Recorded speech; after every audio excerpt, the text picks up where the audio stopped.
ನಮಸ್ಕಾರ Karnataka, welcome to our YouTube channel ಕಲಿಯುವ. So ಇವತ್ತು ಟಾಪಿಕ್ ಬಂದ್ಬಿಟ್ಟು, ನೀವು ಯಾರು ನೋಡ್ದಲೇ ಇರೋ ಜಾಗ.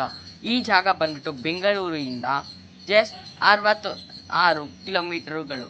ಸೊ ಯಾವುದು ಆ ಜಾಗ ತೋರಿಸ್ತೀವಿ, ಬನ್ನಿ. ಅದಕ್ಕಿಂತ ಮುಂಚೆ ನೀವು ನಮ್ಮ ಕಲಿಯುವ ಯೂಟ್ಯೂಬ್ ಚಾನಲ್ಗೆ ಸಬ್ಸ್ಕ್ರೈಬ್ ಆಗಿಲ್ಲ ಅಂತಂದರೆ ಸಬ್ಸ್ಕ್ರೈಬ್ ಆಗಿ, ಲೈಕ್ ಮಾಡಿ, ಶೇರ್ ಮಾಡಿ, ಕಮೆಂಟ್ ಮಾಡಿ.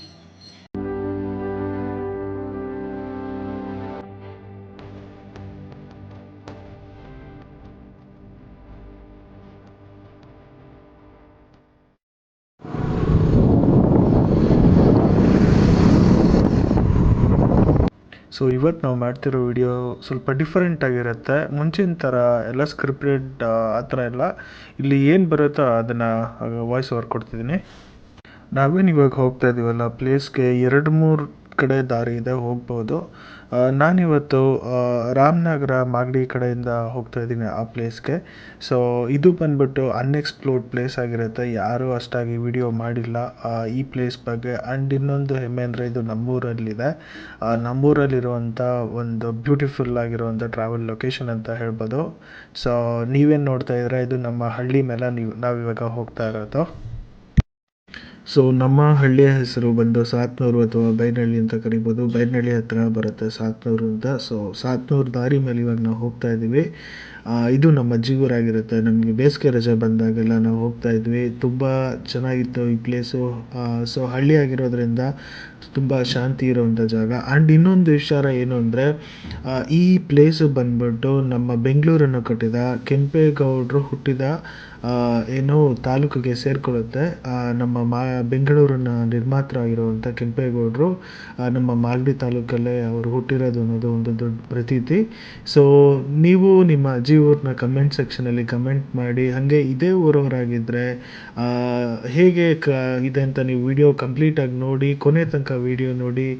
ಓಕೆ, ನಮ್ಮ ಜೊತೆ ಕಂಪ್ಲೀಟ್ ವಿಡಿಯೋ ನೋಡಿ, ಮಜಾ ಇರುತ್ತೆ.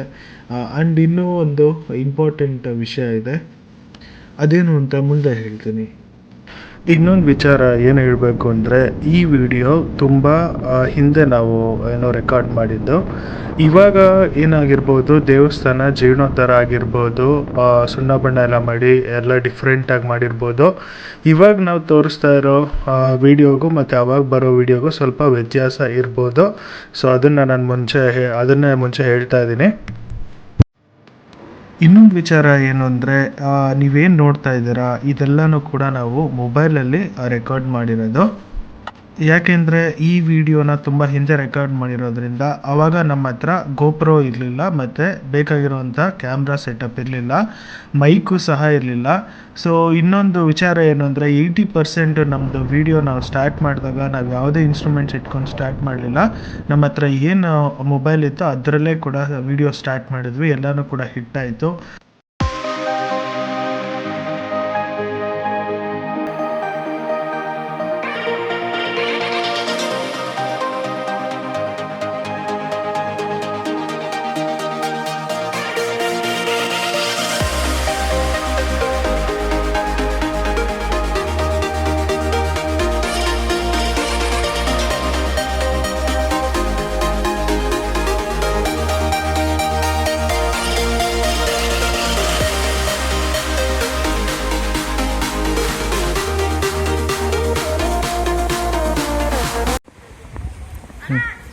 ನಾನಿರೋ ಜಾಗ ಬಂದ್ಬಿಟ್ಟು ಕೋಡಿ ಗಣೇಶನ ದೇವಸ್ಥಾನದ ಪಕ್ಕ ಇರ್ತಕ್ಕಂಥ ಆಂಜನೇಯ ಸ್ವಾಮಿ ದೇವಸ್ಥಾನ. ಇದ್ರ ಬಗ್ಗೆ ಸ್ವಲ್ಪ ನೋಡೋಣ ಬನ್ನಿ. ಬಜರಂಗಿ ಒಳಗಿದ್ದಾನೆ. ತುಂಬ ಹಳೆ ದೇವಸ್ಥಾನ ಅದು, ಬಟ್ ಈಗ ರೀಸೆಂಟ್ ಆಗಿ ಸ್ವಲ್ಪ ಆಲ್ಟರ್ ಮಾಡಿದ್ದಾರೆ. ಲಾಕ್ ಆಗಿದೆ, ಬಟ್ ಸ್ಟಿಲ್ ನಾವು ನಿಮ್ಗೆ ಕ್ಲೋಸರ್ ವ್ಯೂ ತೋರ್ಸಕ್ ಟ್ರೈ ಮಾಡ್ತಿದ್ದೀವಿ. ಎಸ್, ಹನುಮ ಇಲ್ಲೇ ಇದ್ದಾನೆ ನೋಡಿ. ಆಂಜನೇಯ ನಿಮ್ಮೆಲ್ಲರಿಗೂ ಕೂಡ ಒಳ್ಳೇದ್ ಮಾಡ್ಲಿ, ನಮ್ಮ ಚಾನಲ್ಗೂ ಕೂಡ ಒಳ್ಳೇದ್ ಮಾಡ್ಲಿ. ಜೈ ಆಂಜನೇಯ. ನಾವೀಗ ನಿಮ್ಮನ್ನು ಕೋಡಿ ಗಣೇಶ ದೇವಸ್ಥಾನಕ್ಕೆ ಕರ್ಕೊಂಡು ಹೋಗ್ತಾ ಇದ್ದೀನಿ. ಗಾಡಿ ಜಾಸ್ತಿ ಬಂದಿರೋದ್ರಿಂದ ನಮ್ಮ ಕಸಿನ್ ಅವರ ವಾಯ್ಸ್ನ ಮ್ಯೂಟ್ ಮಾಡಿ ನಮ್ಮ ವಾಯ್ಸ್ನ ಕೊಡ್ತಾ ಇದ್ದೀನಿ. ಅವ್ರೇನು ಹೇಳ್ತಾ ಇಲ್ಲ, ನಾವು ದೇವ್ರ ದರ್ಶನ ಮಾಡೋಣ ಬನ್ನಿಂದ ಕರ್ಕೊಂಡು ಹೋಗ್ತಾ ಇದ್ದಾರೆ ಅಷ್ಟೇ. ಕೆರೆ ದಂಡೆ ಮೇಲಿರುವಂತ ಒಂದು ಗಣೇಶ ಮೂರ್ತಿಯ ವಿಗ್ರಹದ ಪ್ರತೀತಿ ಏನು ಅನ್ನೋದನ್ನ ನಾವು ತಿಳ್ಕೊಳ್ಳೋಣ. ಏನಪ್ಪಾ ಅಂತ ಅಂದ್ರೆ, ಯಾರೋ ಒಬ್ಬ ವಲಸಿಗನಾಗಿ ಬರ್ತಾನೆ. ಅವನು ಅಲ್ಲಿ ಬಂದು ಒಂದು ಕಲ್ಲು ಬಂಡೆ ತರ ಇರುತ್ತೆ, ಆ ಬಂಡೆ ಹತ್ರ ಹೋಗ್ಬಿಟ್ಟು ಅನ್ನ ಮಾಡೋದಿಕ್ಕೆ ಅಂತ ಅಂದ್ಬಿಟ್ಟು ಒಂದು ಪಾತ್ರೆ ಮುಖಾಂತರ ಅವನು ಅಕ್ಕಿ ಹಾಕ್ಬಿಟ್ಟು ಅನ್ನ ಮಾಡೋದಕ್ಕೆ ಅಂತ ಇಡ್ತಾನೆ. ಆದ್ರೆ ಆ ಬಂಡೆ ಅಲ್ಲ, ಅದು ಗಣೇಶನ ಆಕೃತಿ ಅನ್ನೋದು ಇರುತ್ತೆ. ಹಾಗಾಗಿ ಹಿಂದಿನ ಪ್ರತೀತಿ ಏನಪ್ಪಾ ಅಂತಂದ್ರೆ, ಆ ಬಂಡೆಯಲ್ಲಿರುವಂತ ಆಕೃತಿಯನ್ನ ಜನರು ಅದನ್ನ ಒಂದು ಇದ್ ಮಾಡ್ಕೊಂಡು ಈಗ ಅದನ್ನ ಕೋಡಿ ಗಣೇಶ ಅಂತಂದ್ಬಿಟ್ಟು ಎಲ್ಲರೂ ಪೂಜೆ ಮಾಡ್ತಾ ಇದ್ದಾರೆ.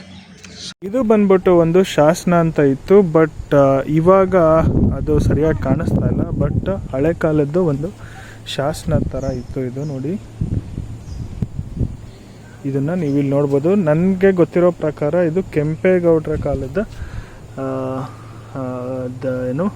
ಕೆಂಪೇಗೌಡರ ಕಾಲದ ಕೆಂಪಸಾಗರ ಕೆರೆ ಅಂತ ಇರ್ಬೋದು, ಅವ್ರು ಕಟ್ಸಿರೋದು ಅಂತ ಇರ್ಬೋದು ಶಾಸನ ಇದು.